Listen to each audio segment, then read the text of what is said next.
Hello, my name is Lisa Shea, and this is part of my series on horror short stories. So in this particular case, we're looking at part of one of the stories of The Abyss Within, and the story in question here is called Stone Hollow by Jerrod S. Smelker. So Jerrod, unlike the first two stories, which were by authors who hadn't in one case it seemed to be the first story, and in the second case it seemed to be the second story that they had published. In this case, Jerrod has a number of different books and stories published. Some of them are short stories that are weird or spooky or macabre or so on. And then he's also written a novel or a book about crime prevention and safety. So he looks at things from the crime prevention side, and he looks at things from the creatures that you need to keep yourself safe from side.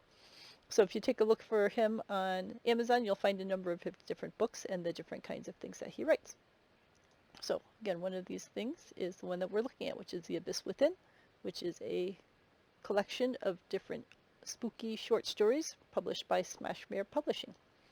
And Stone Hollow is story number 3 in this collection. So Stone Hollow is a community area, and it looks like it's probably set in Michigan because his stories often seem to be set in the Michigan area. And you're talking about a guy in his late 20s who moves into this community coming out of Oregon, and it's taking place around Halloween. So we've got the autumn foliage and all those other kinds of beautiful things. I live in Massachusetts, so I love foliage, and it's always nice to read about fall because having lived here, I get that strong sense of the crisp leaves and the cool air and the scents and the feels of it. And Jerrod does a great job of bringing this all to life with Jeff, who's the main character here, enjoying the atmosphere and the quaint houses and the maple trees and the pine trees and so on. So he does a very good job of bringing this American we'll say northern middle western, I don't know what you call that area of the country, to life, with the people bringing cookies and coffee and candy around to their neighbors to welcome them, and that nice community cozy feel of a quiet, suburb area. So this new community that he's just moved into has just 3 rules that everyone who moves into the community has to agree to. One of them is to be courteous to your neighbors. One of them is to keep your house and yard looking good. And then one of them is don't ever go outside after dark on Halloween. So we probably have a sense of what's going to happen here, because in these stories people never seem to follow the rules. They always want to see what's going to happen. So sure enough, Halloween comes along, and Jeff is really curious about these rules. And again, I don't want to give away the spoilers of what happens, because a lot of the story is being able to find out why these rules exist and what happens if one breaks the rules. But Jerrod does a very good job of creating this atmosphere of the traditional suburbs in Michigan and the nice autumn feel of everything, and the way that the people interact with each other, warm and friendly and trying to be supportive of each other. His neighbors come over to help him get settled in and all that kind of stuff.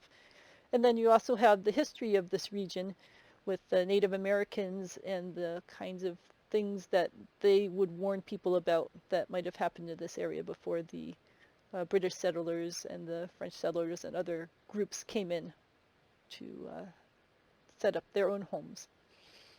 So I enjoyed the story. I enjoyed the atmosphere of it and the way that the characters interacted.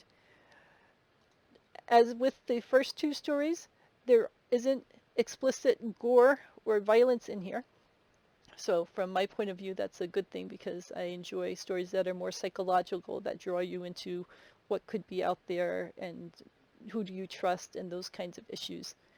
So if you are someone who is not keen on excessive gore, then this is a good story to read and give it a try. I enjoy the ending of it. And just in general, I like the atmosphere that he creates of the growing fear and not quite knowing what's going to happen and where things are going to go with this. So let me know if you have any questions about this. Be sure to check out all of the other things that he has written. Here, I'll give you a thing or two. So he's written stories in Tales from the Beyond, Wicked Harvest, Lies in the Attic. So there's a bunch of other things. And then his his tale about, or his novel about Vigilant in Today's World, which is about actual nonfiction crime prevention. So quite a number of things on here for you to take a look at from this author. And then the story I was particularly talking about is in The Abyss Within, which is a collection of stories from Smash Bear Publishing, and it all supports a good cause for battered women's shelters. So let me know if you have any questions. Check out the other things that he has written, and let me know if there are other stories that I should be reading. Thank you, and have a great day.